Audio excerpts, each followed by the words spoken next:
श्री शिवाय नमस्तुभ्यम। हर हर महादेव। माता बहनों, सावन के इस पावन अवसर पर आज की यह जानकारी आपके लिए विशेष महत्व रखती है, क्योंकि 17 अगस्त 2026 को सोमवार का दिन होगा और इसी दिन श्रावण मास की पंचमी तिथि भी रहेगी। सावन के पवित्र महीने में आने वाला यह तीसरा सोमवार जब नाग पंचमी के विशेष संयोग के साथ पड़ रहा है, तब धार्मिक आस्था रखने वाले भक्तों के लिए यह दिन और भी महत्वपूर्ण माना जा सकता है। इसी कारण इस दिन भगवान शिव की श्रद्धा से की गई साधारण सी पूजा और छोटा सा उपाय भी भक्तों के लिए विशेष भाव रखता है। यदि आपको संभव हो तो इस दिन 3 गुड़हल तथा कनेर के फूल लेकर बताए जाने वाले इस सरल पूजन को जरूर कर सकते हैं। सामान्य दिनों की अपेक्षा ऐसे विशेष धार्मिक अवसर पर पूजा करने का अनुभव भक्तों को अधिक विशेष लग सकता है, क्योंकि तीसरे सावन, सोमवार और नाग पंचमी का ऐसा संयोग बार बार नहीं आता। माता बहनों, अगर पूरे वर्ष आपको इस उपाय को करने का अवसर नहीं मिल पाया, नाग पंचमी की कई तिथियां आपके सामने से गुजर गईं और आप 3 गुड़हल तथा कनेर के फूलों से संबंधित इस पूजा को नहीं कर पाए, तो अब इसके लिए मन छोटा करने की जरूरत नहीं है, क्योंकि 17 अगस्त 2026 का यह अवसर आपके सामने है। इसलिए यदि आपकी परिस्थिति और सुविधा अनुमति देती है तो इस दिन श्रद्धा के साथ यह पूजा अवश्य कर सकते हैं। धार्मिक परंपराओं में श्रावण, सोमवार और नाग पंचमी जैसे अवसरों को भगवान शिव की आराधना के लिए विशेष माना जाता है। इसलिए भक्त अपनी श्रद्धा और मनोकामना के साथ इस दिन पूजा करते हैं। आपने सावन के पूरे महीने में यह प्रयोग नहीं किया हो, तब भी इस विशेष अवसर पर सच्चे भाव से पूजा करने में कोई बाधा नहीं है। अपनी किसी लंबे समय से चली आ रही इच्छा को महादेव के सामने रखते हुए उनसे सही मार्ग, शांति और सामर्थ्य की प्रार्थना करें।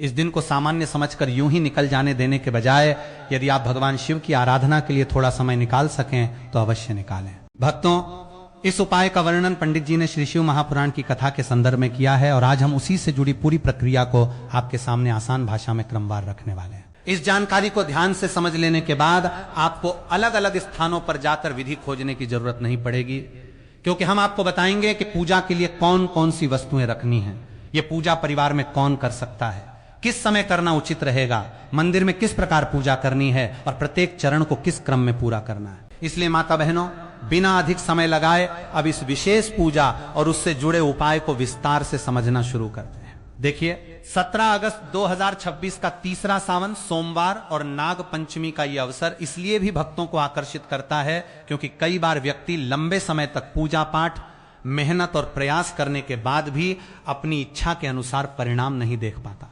ऐसी स्थिति में जब कोई विशेष धार्मिक दिन सामने आता है तो भक्त उस दिन भगवान शिव की शरण लेकर श्रद्धा से अपनी मनोकामना व्यक्त करते हैं।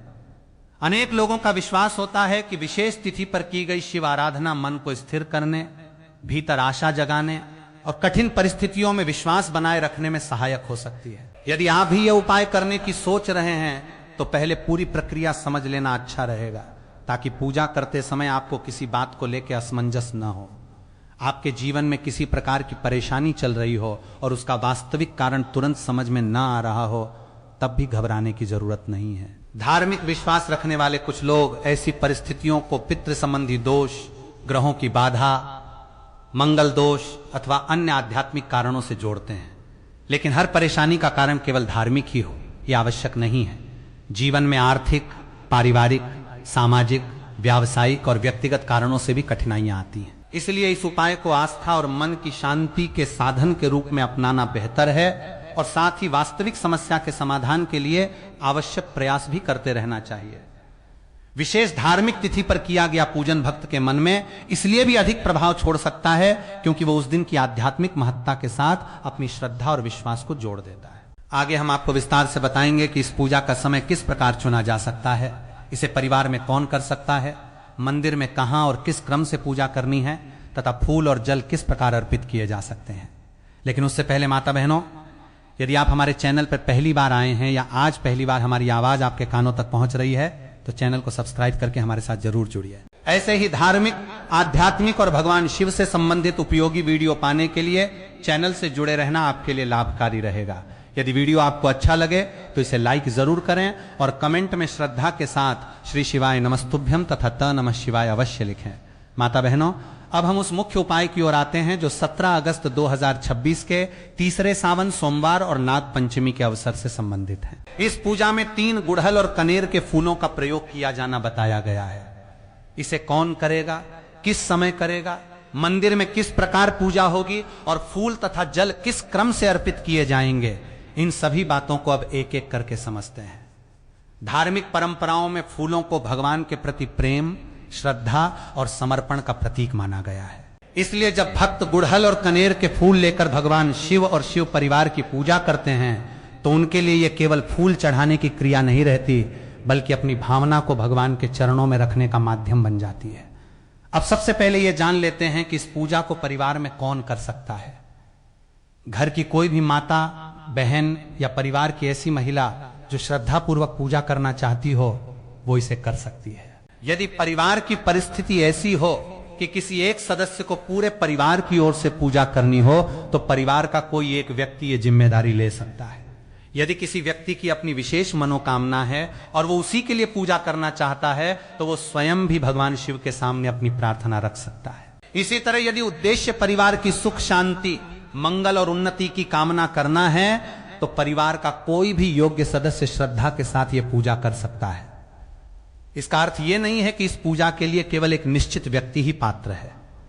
घर की परिस्थिति और स्थानीय परंपरा के अनुसार परिवार का सदस्य पूजा कर सकता है। यदि घर की बड़ी माता या बहन परिवार के सभी सदस्यों की ओर से पूजा करती हैं, तो भी इसे श्रद्धा के साथ किया जा सकता है।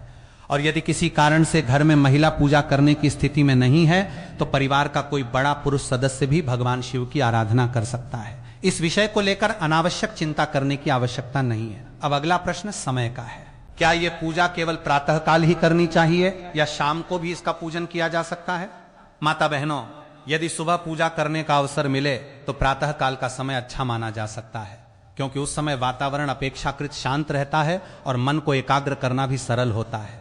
लेकिन यदि सुबह किसी कारण से पूजा संभव न हो, तो शाम के समय भी श्रद्धा से भगवान शिव का पूजन किया जा सकता है। प्रदोष के आसपास का समय शिव आराधना के लिए धार्मिक रूप से महत्वपूर्ण माना जाता है, इसलिए शाम का समय भी चुना जा सकता है। यदि आप सुबह पूजा कर रहे हैं तो प्रयास करें कि दिन की शुरुआत में ही इसे पूरा कर लें।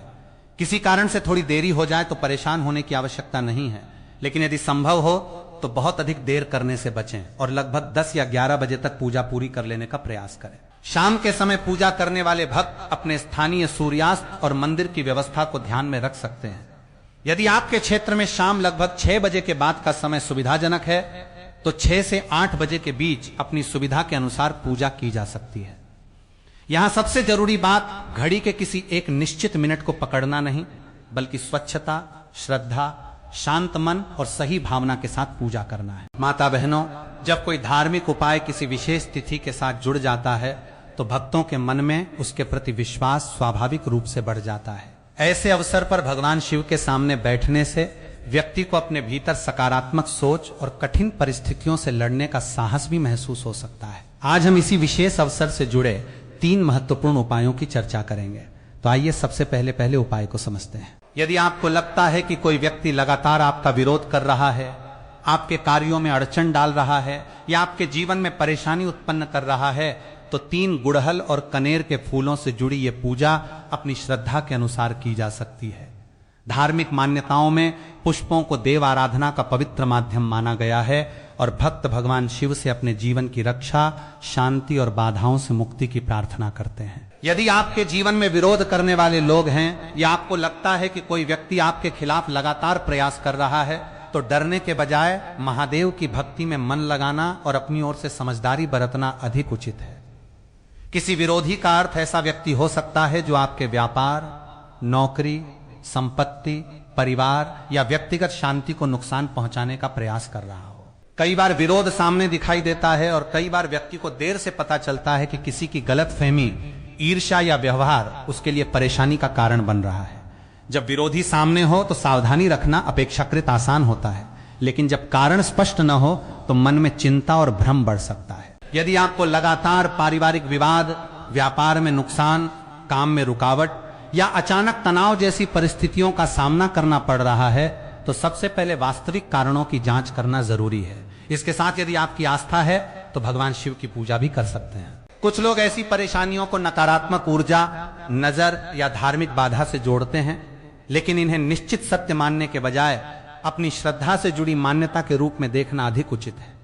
ऐसे समय में 3 गुड़हल और कनेर के फूलों से किया जाने वाला यह पूजन आपके मन को सहारा दे सकता है और आपको अपनी परेशानी भगवान के सामने रखने का अवसर देता है। धार्मिक परंपराओं में गुड़हल और कनेर जैसे फूलों को पूजा में अर्पित किया जाता है और भक्त इन्हें श्रद्धा का प्रतीक मानते हैं। इसी प्रकार लौंग जैसी वस्तुओं का उपयोग भी अनेक पारंपरिक पूजन विधियों में देखने को मिलता है। देवी पूजा हो, लक्ष्मी आराधना हो या किसी अन्य धार्मिक अनुष्ठान की बात हो, कई परिवारों में लौंग का प्रयोग परंपरा के अनुसार किया जाता है। आस्था रखने वाले लोगों के लिए इन वस्तुओं का महत्व उनके विश्वास और धार्मिक भाव से जुड़ा होता है। इसलिए तीसरे सावन सोमवार और नाग पंचमी के इस विशेष दिन यदि आप ये पूजा कर रहे हैं तो अपनी मनोकामना भगवान शिव के सामने स्पष्ट रूप से रखें और उनसे अपने परिवार की रक्षा, शांति और कल्याण की प्रार्थना करें। यदि आपको वास्तव में किसी व्यक्ति से परेशानी है तो उससे सावधान रहना आवश्यक है, लेकिन बिना प्रमाण किसी पर आरोप लगाना सही नहीं है। महादेव की पूजा के साथ अपने व्यवहारिक जीवन में विवेक और सावधानी बनाए रखना भी जरूरी है। यदि आपकी इच्छा घर के तनाव को कम करने, व्यापार की अड़चनों को दूर करने, परिवार में प्रेम बढ़ाने या किसी सदस्य के जीवन में सफलता की कामना से जुड़ी है तो आप ये पूजा श्रद्धा से कर सकते हैं। कई बार व्यक्ति पूरी मेहनत करता है, लगातार प्रयास करता है, फिर भी उसे मनचाहा परिणाम नहीं मिलता। उसे ऐसा लगने लगता है कि वो कई वर्षों से वहीं रुका हुआ है और उससे कम मेहनत करने वाले लोग आगे निकल गए हैं। ऐसी स्थिति में मन निराश हो सकता है और व्यक्ति आध्यात्मिक सहारे की तलाश करने लगता है। इसी भाव से भक्त भगवान शिव के सामने अपनी इच्छा रखते हैं। लेकिन ध्यान रखें कि पूजा का उद्देश्य किसी दूसरे व्यक्ति को नुकसान पहुंचाना नहीं होना चाहिए। महादेव से अपने जीवन की बाधाओं को दूर करने, सही रास्ता दिखाने और अपनी मेहनत को उचित दिशा देने की प्रार्थना करना ही बेहतर भावना है। अब माता बहनों, आइए उस पहले उपाय की सामग्री और प्रक्रिया को समझते हैं। इसके लिए आपको एक लोटा स्वच्छ जल तथा पूजा के लिए गुड़हल और कनेर के फूल लेने होंगे। कोशिश करें कि फूल ताजे और साफ हों। यदि आसपास फूल उपलब्ध हों तो वहां से खरीद सकते हैं। यदि मंदिर की परंपरा के अनुसार आपको कोई फूल प्रसाद रूप में प्राप्त होता है तो मंदिर के नियमों का सम्मान करते हुए ही उसका उपयोग करें। किसी मंदिर से कोई वस्तु स्वयं उठाकर न लें। जल के लिए तांबे का पात्र पारंपरिक पूजा में शुभ माना जाता है, इसलिए यदि उपलब्ध हो तो तांबे का लोटा लिया जा सकता है। घर से स्वच्छ जल लेकर मंदिर जाएं। इस उपाय के लिए बहुत अधिक सामग्री की जरूरत नहीं है, इसलिए सामान्य व्यक्ति भी इसे अपनी सुविधा के अनुसार कर सकता है। मंदिर पहुंचने के बाद सबसे पहले अपने मन को शांत करें और भगवान शिव के सामने श्रद्धा से बैठें। जिस मंदिर में आप जा रहे हैं वहां पूजा की जो व्यवस्था निर्धारित है उसका पालन करें। यदि बैठने का कोई निश्चित स्थान न हो तो किसी शांत जगह पर बैठकर भगवान शिव की ओर ध्यान लगाएं। इसके बाद अपने साथ लाए हुए फूलों को शिव परिवार की प्रतिष्ठित व्यवस्था के अनुसार अर्पित करें। अलग अलग मंदिरों में शिव परिवार की स्थापना का क्रम थोड़ा अलग हो सकता है, इसलिए वहां मौजूद व्यवस्था को देखकर पूजा करना उचित रहेगा। जहां भगवान गणेश विराजमान हो वहां पहला फूल श्रद्धा से अर्पित कर श्री शिवाय नमस्तुभ्यम का स्मरण करें। इसके बाद भगवान कार्तिकेय के स्थान पर दूसरा फूल चढ़ाकर मंत्र का ध्यान करें। तीसरा फूल उस मंदिर में माता अशोक सुंदरी की प्रतिष्ठा हो तो उनके स्थान पर अर्पित किया जा सकता है। जलधारी अथवा शिव परिवार के अन्य स्थानों की पूजा के संबंध में मंदिर की स्थानीय परंपरा का पालन करें। जहां माता पार्वती की प्रतिष्ठा हो वहां श्रद्धा से फूल अर्पित करते हुए भगवान शिव का स्मरण करें और अपनी मनोकामना मन में रखें। इसके बाद शिवलिंग पर फूल अर्पित करते समय महादेव से अपनी विशेष प्रार्थना करें। यदि आपकी कोई ऐसी इच्छा है जिसके लिए आप काफी समय से प्रयास कर रहे हैं और सफलता अभी तक नहीं मिली है तो उस इच्छा को सरल शब्दों में भगवान के सामने रखें। भगवान से बात करते समय किसी विशेष दिखावे की आवश्यकता नहीं है। अपने मन की बात सच्चाई से कहना ही पर्याप्त है। यदि आपको शिव परिवार के अलग अलग स्थानों की जानकारी नहीं है तो मंदिर के पुजारी से पूछना बेहतर होगा। प्रत्येक मंदिर की संरचना अलग हो सकती है, इसलिए किसी दूसरे मंदिर की वीडियो या तस्वीर देखकर उसी क्रम की नकल करना आवश्यक नहीं है। जिस मंदिर में आप पूजा कर रहे हैं उसकी व्यवस्था को प्राथमिकता दें। फूल अर्पित करने के बाद अपने साथ लाए स्वच्छ जल को भी श्रद्धा के साथ चढ़ाएं। पहले भगवान गणेश के स्थान पर थोड़ा जल अर्पित करके श्री शिवाय नमस्तुभ्यम का स्मरण करें। फिर भगवान कार्तिकेय के स्थान पर जल अर्पित करें और मंत्र का ध्यान करें। यदि मंदिर में माता अशोक सुंदरी की पूजा होती है तो वहां भी जल अर्पित किया जा सकता है। इसके बाद माता पार्वती के स्थान पर जल चढ़ाकर भगवान शिव का स्मरण करें और अंत में बचा हुआ जल शिवलिंग पर अर्पित करें। जल चढ़ाते समय मन को इधर उधर भटकने से रोकने का प्रयास करें और अपनी प्रार्थना पर ध्यान रखें। श्री शिवाय नमस्तुभ्यम मंत्र का 21 बार जाप करने की परंपरा अपनाई जा सकती है। यदि आप 21 बार जाप करने का संकल्प लेते हैं तो प्रत्येक उच्चारण को ध्यान और श्रद्धा से करें, केवल संख्या पूरी करने के लिए जल्दी ना करें। मंत्र और जल अर्पण के साथ मन की एकाग्रता बनी रहे तो पूजा का भाव और सुंदर हो जाता है। माता बहनों, तीसरे सावन सोमवार और नाग पंचमी के इस विशेष अवसर पर यदि आप ये पूजा करते हैं तो इसे केवल किसी तत्काल चमत्कार की अपेक्षा से न करें। इसे भगवान शिव के प्रति प्रेम, अपने मन की शांति और जीवन में सही दिशा पाने की भावना से करें। अपनी इच्छा महादेव के चरणों में रखिए, लेकिन उसके साथ अपने हिस्से की मेहनत भी करते रहिए। परिवार में समस्या है तो परिवार के लोगों से बातचीत कीजिए। व्यापार में परेशानी है तो उसके वास्तविक कारण खोजिए। नौकरी में कठिनाई है तो उचित तैयारी और प्रयास जारी रखिए। पूजा मन को धैर्य और विश्वास दे सकती है, लेकिन जीवन के जरूरी कर्मों को छोड़ देना उचित नहीं है। इसलिए 17 अगस्त के इस विशेष अवसर पर शिव आराधना के साथ अपने कर्मों पर भी पूरा ध्यान रखें। भक्तों, इस पूरे उपाय की मूल भावना यही है कि पूजा स्वच्छता, विश्वास, श्रद्धा और उचित भावना के साथ की जाए। 3 गुड़हल और कनेर के फूलों से जुड़ा यह पूजन आपके लिए तभी सार्थक अनुभव बनेगा जब आपके मन में किसी के प्रति बुरा भाव न हो और आप इसे भगवान शिव के प्रति समर्पण के रूप में करें। अपने घर की शांति, परिवार की सुरक्षा, जीवन की उचित बाधाओं से मुक्ति और अपनी उचित मनोकामना की पूर्ति के लिए महादेव से प्रार्थना करें। 17 अगस्त 2026 का यह तीसरा सावन सोमवार आपके जीवन में श्रद्धा, सकारात्मक सोच और एक नई शुरुआत का अवसर बन सकता है। यदि आपने अभी तक ये पूजा नहीं की है तो इस दिन इसकी विधि समझकर अपनी सुविधा और परंपरा के अनुसार इसे कर सकते हैं। माता बहनों, पूजा पूरी हो जाने के बाद तुरंत उठकर मंदिर से बाहर निकलने की जल्दी न करें। कुछ समय भगवान शिव के सामने शांत होकर बैठें, अपनी सांसों को सामान्य करें और मन को स्थिर करने का प्रयास करें। आपने जो भी इच्छा महादेव के सामने रखी है उसे लेकर बार बार चिंता करने के बजाय अब उसे भगवान के चरणों में समर्पित कर दीजिए। मन में यह विश्वास रखें कि आपके लिए जो वास्तव में उचित होगा वही आपके जीवन में आएगा। कई बार हम किसी एक इच्छा को लेकर इतने चिंतित हो जाते हैं कि जीवन में मिलने वाले दूसरे अच्छे अवसरों पर हमारा ध्यान ही नहीं जाता। इसलिए पूजा के बाद भगवान से यह प्रार्थना करें कि हे भोलेनाथ, मेरे जीवन की उचित बाधाओं को दूर कीजिए, मुझे सही दिशा दिखाइए और अपने हिस्से का कर्म ईमानदारी से करने की शक्ति प्रदान कीजिए। माता बहनों, सच्ची भक्ति केवल अपनी इच्छा पूरी करवाने की प्रार्थना तक सीमित नहीं होती। भगवान से धैर्य, विवेक, संयम और सही निर्णय लेने की क्षमता मांगना भी उतना ही महत्वपूर्ण है। यदि घर में लंबे समय से तनाव है तो परिवार के बीच प्रेम और शांति के लिए प्रार्थना करें। आर्थिक परेशानी है तो अपनी मेहनत और काम में सफलता के लिए महादेव से शक्ति मांगे। नौकरी या व्यापार में रुकावट है तो सही अवसर और सही निर्णय की कामना करें। परिवार के किसी सदस्य के जीवन में कठिनाई है तो उसके लिए भी शिवजी के सामने श्रद्धा से प्रार्थना करें। पूजा का एक सुंदर पक्ष यह भी है कि जब मनुष्य अपनी चिंता भगवान के सामने रखता है तो उसके भीतर जमा हुआ मानसिक बोझ कुछ हल्का महसूस हो सकता है। इसलिए इस उपाय को डर के कारण नहीं बल्कि विश्वास और सकारात्मक भाव से करना चाहिए। अब बात करते हैं कि पूजा के बाद क्या किया जाए। यदि समय मिले तो कुछ देर मंदिर में बैठकर भगवान शिव का ध्यान करें और मन ही मन नमः शिवाय का जाप करते रहें। समय और इच्छा हो तो शिव चालीसा, महामृत्युंजय मंत्र या भगवान शिव की किसी स्तुति का पाठ भी अपनी श्रद्धा के अनुसार कर सकते हैं। यह आवश्यक नहीं है। सबसे महत्वपूर्ण बात आपका भाव और श्रद्धा है। इसके बाद मंदिर की परंपरा और पुजारी द्वारा दिए गए प्रसाद को श्रद्धा से ग्रहण करें और परिवार के सभी सदस्यों के मंगल की कामना करें। यदि आपने कोई संकल्प लिया है तो आने वाले दिनों में उसे अपने आचरण में उतारने का प्रयास करें। माता बहनों, केवल एक दिन पूजा करने के बाद यदि व्यक्ति अपने व्यवहार में कोई बदलाव नहीं लाता तो पूजा का उद्देश्य अधूरा रह सकता है। यदि घर में शांति चाहिए तो परिवार से प्रेम पूर्वक व्यवहार करें, क्रोध पर नियंत्रण रखें, जरूरतमंद की सहायता करें और किसी को बिना कारण दुख न पहुंचाएं। भगवान शिव की भक्ति केवल मंदिर की पूजा तक सीमित नहीं है।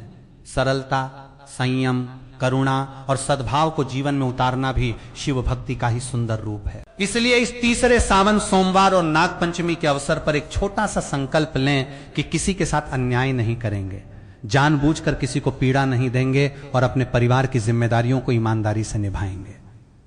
अब यदि आपके मन में यह सवाल है कि क्या यह उपाय केवल किसी एक मनोकामना को पूरा करने के लिए किया जा सकता है, तो ऐसा आवश्यक नहीं है। इसे परिवार के सुख, शांति, मंगल और भगवान शिव के प्रति अपनी श्रद्धा व्यक्त करने के लिए भी किया जा सकता है। जिन माता बहनों की कोई विशेष इच्छा नहीं है वे अपने परिवार की उन्नति, शांति, सुरक्षा और अच्छे भविष्य के लिए प्रार्थना कर सकती हैं। यदि किसी को लगता है कि उसके जीवन में लगातार अड़चने आ रही हैं, तो वो भगवान शिव से सही निर्णय लेने की बुद्धि और कठिन समय से निकलने का साहस मांग सकता है। माता बहनों, कभी कभी बाहर से छोटी दिखाई देने वाली समस्या व्यक्ति के मन पर बहुत बड़ा प्रभाव डालती है। किसी को पैसों की चिंता होती है, किसी को परिवार की, किसी को बच्चों के भविष्य की, किसी को नौकरी की और किसी को व्यापार में लगातार हो रहे नुकसान की। ऐसे समय में भक्ति मन को संभाल सकती है और व्यक्ति को धैर्य बनाए रखने की प्रेरणा दे सकती है। यदि आपके मन में भी कोई चिंता है तो उसे भगवान शिव के सामने रखिए, लेकिन उसके समाधान के लिए जो व्यावहारिक कदम जरूरी हैं उन्हें भी उठाते रहिए। पूजा और कर्म का यही संतुलन सबसे महत्वपूर्ण है। माता बहनों, इस उपाय को करते समय किसी व्यक्ति के प्रति बदले या नुकसान की भावना अपने मन में न आने दें। यदि आपको लगता है कि कोई आपका विरोध कर रहा है तो महादेव से केवल अपनी रक्षा और उचित न्याय की प्रार्थना करें। ये न मांगे कि सामने वाले का अहित हो, बल्कि ये कहें कि हे महादेव, यदि कोई मेरे साथ गलत कर रहा है तो मुझे उससे बचने की शक्ति दीजिए और मुझे सही रास्ता दिखाइए। भगवान शिव को कल्याण और करुणा का देवता माना जाता है, इसलिए उनकी पूजा भी कल्याणकारी भावना से करना अधिक सुंदर है। यदि कोई वास्तव में आपको परेशान करता है तो धार्मिक आस्था के साथ साथ व्यावहारिक सावधानी भी रखें। जरूरत पड़ने पर परिवार के भरोसेमंद लोगों से सलाह लें और गंभीर स्थिति में उचित सहायता प्राप्त करें। माता बहनों, अब इस पूरे उपाय को एक बार फिर सरल रूप में समझ लेते हैं ताकि पूजा करते समय किसी प्रकार की उलझन न रहे।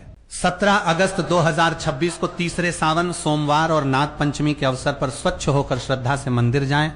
आवश्यक पूजा सामग्री साथ रखें और मंदिर की परंपरा के अनुसार भगवान शिव तथा शिव परिवार की पूजा करें। गुड़हल और कनेर के फूल श्रद्धा से अर्पित करें, स्वच्छ जल चढ़ाएं और श्री शिवाय नमस्तुभ्यम मंत्र का मन लगाकर स्मरण करें। यदि आपने 21 बार मंत्र जाप करने का संकल्प लिया है तो पूरे ध्यान से 21 बार उच्चारण करें। अपनी उचित मनोकामना भगवान शिव के सामने रखें।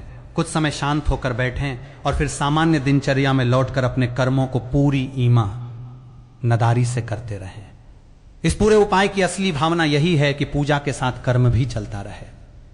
माता बहनों, यदि परिवार का कोई सदस्य स्वयं मंदिर नहीं जा सकता तो आप उसकी ओर से भी महादेव से उसके मंगल और शांति की प्रार्थना कर सकती हैं। बुजुर्गों, बच्चों अथवा किसी कठिन परिस्थिति से गुजर रहे सदस्य के लिए भी भगवान शिव से शक्ति और कल्याण मांग सकते हैं।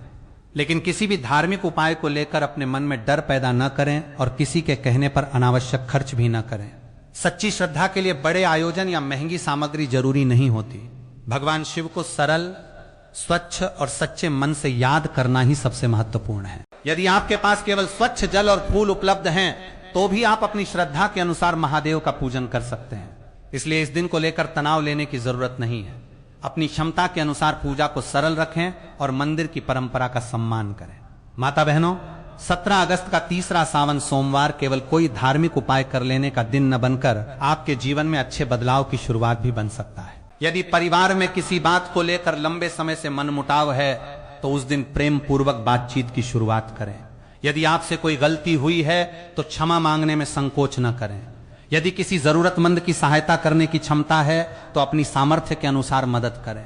यदि कोई ऐसी आदत है जिसे आप छोड़ना चाहते हैं तो महादेव के सामने उसका त्याग करने का संकल्प लें। जब पूजा के साथ हमारे व्यवहार और कर्म भी बदलते हैं तो उसका सकारात्मक प्रभाव हमारे जीवन में अधिक गहराई से महसूस हो सकता है। अंत में माता बहनों, यही प्रार्थना रखें कि महादेव के चरणों में सच्चे मन से रखी गई आपकी उचित प्रार्थना आपके जीवन को सही दिशा दे। परिणाम तुरंत दिखाई दे या कुछ समय बाद, आपको अपनी मेहनत और विश्वास नहीं छोड़ना चाहिए। कई बार हमारी इच्छा के अनुसार चीजें तुरंत नहीं होती, लेकिन जीवन बाद में हमें समझाता है कि जो रास्ता मिला वो शायद हमारे लिए अधिक उचित था। इसलिए अपनी मनोकामना भगवान शिव को सौंपिए, मेहनत जारी रखिए और मन में भरोसा बनाए रखिए। यदि आपने इस पूजा को करने का निर्णय लिया है तो इसे पूरे मन से करें और पूजा के दौरान मन को शांत रखें। भगवान भोलेनाथ आपके घर में सुख और शांति बनाए रखें, आपके परिवार पर कृपा रखें, आपको कठिन परिस्थितियों का सामना करने की शक्ति दें और सही मार्ग पर चलने की बुद्धि प्रदान करें। माता बहनों, जब पूजा समाप्त करके मंदिर से बाहर आएं तो ये भावना लेकर निकलें कि आपने अपनी चिंता, अपनी परेशानी और अपनी मनोकामना महादेव के चरणों में अर्पित कर दी है। अब उसके बाद बार बार उसी विषय को लेकर घबराने के बजाय अपने जीवन में जो जरूरी प्रयास है उन्हें पूरी निष्ठा से करते रहें। मनुष्य की एक बड़ी कमजोरी यह होती है कि वो भगवान के सामने अपनी बात कह देने के बाद भी अंदर से यही सोचता रहता है कि मेरी इच्छा पूरी होगी या नहीं। लेकिन प्रार्थना के बाद विश्वास रखना भी जरूरी है। माता बहनों, शिव भक्ति की सुंदरता यही है कि भक्त कठिन समय में भी अपने धैर्य को बनाए रखता है और उसे भरोसा रहता है कि महादेव उसे सही दिशा दिखाएंगे। यदि आपके जीवन में इस समय कोई कठिनाई है तो उससे घबराकर अपने प्रयास मत छोड़िए। संभव है कि आज आपको कोई रास्ता दिखाई न दे, लेकिन आने वाला समय आपको ऐसे अवसर तक पहुंचा सकता है जिसकी आपने कल्पना भी न की हो। जीवन की कुछ रुकावटें हमें अपनी गलतियों को पहचानने और अपनी दिशा सुधारने का अवसर भी देती हैं। इसलिए पूजा करने के साथ ये भी सोचें कि कहीं हमारी अपनी आदतें, निर्णय या व्यवहार किसी समस्या को बढ़ाने का कारण तो नहीं बन रहे। यदि कोई गलती दिखाई दे तो उसे सुधारें। किसी से मनमुटाव है तो प्रेम पूर्वक उसे समाप्त करने का प्रयास करें, और कोई काम लंबे समय से रुका हुआ है तो उसे दोबारा शुरू करने का साहस जुटाएं। माता बहनों, भगवान शिव की आराधना हमें कठिन परिस्थितियों में शांत रहना और संघर्ष से हार न मानना सिखाती है। यदि आपकी मनोकामना धन से संबंधित है तो केवल अधिक धन मांगने के बजाय महादेव से ऐसा रास्ता मांगें जिसमें आपकी मेहनत सफल हो, आय में स्थिरता आए और आप सही तरीके से आगे बढ़ सकें। यदि इच्छा व्यापार से जुड़ी है तो बुद्धि, सही निर्णय और योग्य लोगों का साथ मिलने की प्रार्थना करें। नौकरी की चिंता है तो अच्छे अवसर और मेहनत के उचित परिणाम की कामना करें। परिवार के किसी सदस्य को परेशानी है तो उसके लिए मानसिक शक्ति, शांति और सही दिशा की प्रार्थना करें। जब हम अपनी इच्छा को सकारात्मक रूप में भगवान के सामने रखते हैं तो मन मजबूत होता है और आगे बढ़ने का उत्साह भी बढ़ता है। माता बहनों, यह भी याद रखना जरूरी है कि ऐसी पूजा को डर या अंधविश्वास के दबाव में नहीं करना चाहिए। यदि कोई व्यक्ति यह कहकर आपको भयभीत करे कि पूजा नहीं की तो निश्चित रूप से कोई अनिष्ट होगा, तो ऐसी बातों से डरने की आवश्यकता नहीं है। भगवान की आराधना प्रेम, श्रद्धा और विश्वास से की जाती है, भय से नहीं। अपनी क्षमता के अनुसार जितना सरल पूजन कर सकते हैं उतना पर्याप्त है। किसी बहुत महंगी सामग्री या बड़े आयोजन को आवश्यक मानकर अपने ऊपर आर्थिक बोझ न डालें। एक लोटा स्वच्छ जल, कुछ फूल और सच्ची श्रद्धा के साथ भी महादेव का स्मरण किया जा सकता है। यदि आर्थिक स्थिति कमजोर है तो केवल जल अर्पित करके भी भगवान शिव को याद किया जा सकता है। भोलेनाथ के सामने बाहरी दिखावे से अधिक महत्व भक्त के मन के भाव को दिया जाता है, इसलिए इस उपाय को लेकर अपने मन पर अतिरिक्त दबाव न डालें। माता बहनों, यदि आपने सुबह मंदिर में पूजा की है तो शाम को घर लौटने के बाद भी कुछ समय भगवान शिव का स्मरण कर सकते हैं। घर में शिव जी की तस्वीर या शिवलिंग हो तो उसके सामने दीपक जलाकर कुछ मिनट शांत बैठें और त नमः शिवाय का जाप करें। परिवार के सभी सदस्य चाहें तो साथ बैठकर भगवान शिव का नाम ले सकते हैं। इससे घर का वातावरण भक्तिमय बन सकता है और परिवार को साथ बैठने का अवसर भी मिलेगा। बच्चों को केवल पूजा की विधि ही न बताएं, बल्कि बड़ों का सम्मान, अच्छे व्यवहार और जरूरतमंदों की सहायता जैसे संस्कार भी दें। धार्मिक जीवन का उद्देश्य केवल पूजा की प्रक्रिया याद करना नहीं, बल्कि जीवन और व्यवहार को बेहतर बनाना भी है। माता बहनों, यदि परिवार में कोई व्यक्ति आपसे नाराज है तो इस विशेष दिन को संबंध सुधारने की शुरुआत के रूप में लिया जा सकता है। अहंकार को पकड़े रहने से समस्या बढ़ती है, इसलिए अपनी गलती हो तो माफी मांगने में कोई छोटापन नहीं है। यदि गलती दूसरे की है तब भी आप अपनी ओर से शांति बनाए रखने की कोशिश कर सकते हैं। महादेव से प्रार्थना करें कि घर से क्रोध, अहंकार, गलतफहमियां और तनाव कम हो तथा परिवार में प्रेम और समझ बढ़े। यदि आर्थिक परेशानी चल रही है तो पूजा के साथ अपने खर्चों की समीक्षा भी करें, गैर जरूरी खर्चों को कम करें, कर्ज की उचित योजना बनाएं और आमदनी बढ़ाने के नए अवसर खोजें। भगवान से सहायता मांगना अच्छी बात है, लेकिन अपने कर्मों को छोड़ देना सही नहीं है। महादेव की भक्ति मनुष्य को निष्क्रिय नहीं बनाती, बल्कि सही कर्म करने का साहस और प्रेरणा देती है। माता बहनों, अब मान लीजिए कि पूजा के दिन आपको बताए गए फूल या अन्य सामग्री उपलब्ध ही नहीं हो पाती, तो ऐसी स्थिति में परेशान होने की जरूरत नहीं है। जो सामग्री उपलब्ध हो और जो मंदिर की परंपरा के अनुसार स्वीकार्य हो, उसी के साथ सरलता से पूजा की जा सकती है। किसी वस्तु के लिए अनावश्यक रूप से खर्च या परेशानी उठाना जरूरी नहीं है। मंदिर के नियमों और स्थानीय परंपरा को हमेशा प्राथमिकता दें। यदि किसी मंदिर में किसी विशेष वस्तु को चढ़ाने की अनुमति नहीं है तो वहां के नियम का पालन करें। भगवान की पूजा में श्रद्धा के साथ अनुशासन भी जरूरी है। माता बहनों, यदि आप किसी दूसरे परिवार के सदस्य की ओर से यह पूजा कर रही हैं तो उस व्यक्ति का नाम लेकर भगवान शिव के सामने उसके मंगल की प्रार्थना रख सकती हैं। उसकी उचित मनोकामना भी महादेव के सामने रखी जा सकती है, लेकिन इच्छा कल्याणकारी होनी चाहिए। किसी दूसरे व्यक्ति का नुकसान धन की हानि या उसके जीवन में परेशानी पैदा करने की भावना से पूजा करना उचित नहीं है। इसके स्थान पर भगवान से अपनी रक्षा और न्याय की प्रार्थना करें तथा ये मांगे कि जो भी गलत परिस्थिति है उससे आपको सुरक्षित रास्ता मिले। माता बहनों, यह भी समझना जरूरी है कि जीवन की प्रत्येक समस्या का समाधान एक ही दिन में दिखाई दे, यह आवश्यक नहीं है। कुछ परेशानियों को समय चाहिए, कुछ के लिए लगातार मेहनत करनी पड़ती है और कुछ परिस्थितियों में अपनी सोच तथा व्यवहार में बदलाव लाना पड़ता है। इसलिए यदि आपने 17 अगस्त को यह पूजा कर ली और अगले दिन सब कुछ आपकी इच्छा के अनुसार नहीं बदला तो निराश होने की जरूरत नहीं है। पूजा को लेन देन की तरह नहीं देखना चाहिए कि मैंने ये किया और बदले में तुरंत वही प्राप्त होना चाहिए जो मैंने मांगा।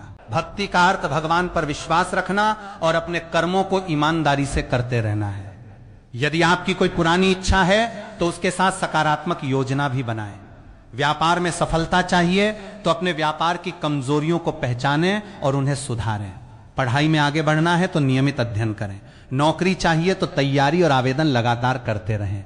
परिवार में शांति चाहिए तो अपने व्यवहार में संयम और प्रेम बढ़ाएं। इस प्रकार पूजा आपके लिए केवल एक धार्मिक प्रक्रिया न रहकर एक सकारात्मक संकल्प की शुरुआत बन सकती है। माता बहनों, 17 अगस्त के इस विशेष तीसरे सावन सोमवार और नाग पंचमी के दिन जब आप शिवलिंग पर जल अर्पित करें और श्री शिवाय नमस्तुभ्यम का 21 बार स्मरण करें तो हर बार मंत्र के उच्चारण के साथ मन को शांत रखने की कोशिश करें। मंत्र को बहुत तेजी से बोलना जरूरी नहीं है, धीरे, स्पष्ट और श्रद्धा से उसका जाप करें। यदि किसी परिस्थिति के कारण 21 बार जाप करना संभव न हो तो अपनी क्षमता के अनुसार जितना कर सकें उतना करें, लेकिन केवल गिनती पूरी करने की जल्दबाजी न करें। पूजा का वास्तविक भाव मन की एकाग्रता में है। भगवान शिव के सामने कुछ क्षण आंखें बंद करके मन ही मन कहें कि हे महादेव, मेरे जीवन की उचित बाधाओं को दूर करने की शक्ति दीजिए, सही निर्णय लेने की बुद्धि दीजिए, मेरे परिवार में शांति और प्रेम बनाए रखिए तथा मेरे कर्मों को सही दिशा प्रदान कीजिए। इसके बाद अपनी विशेष मनोकामना सरल शब्दों में भगवान के सामने रख दें। इच्छा को बार बार दोहराने की जगह उसे महादेव के चरणों में समर्पित कर दें। जब मनुष्य यह महसूस करता है कि उसने अपने आराध्य के सामने अपनी बात कह दी है तो उसके भीतर की चिंता धीरे धीरे कम हो सकती है।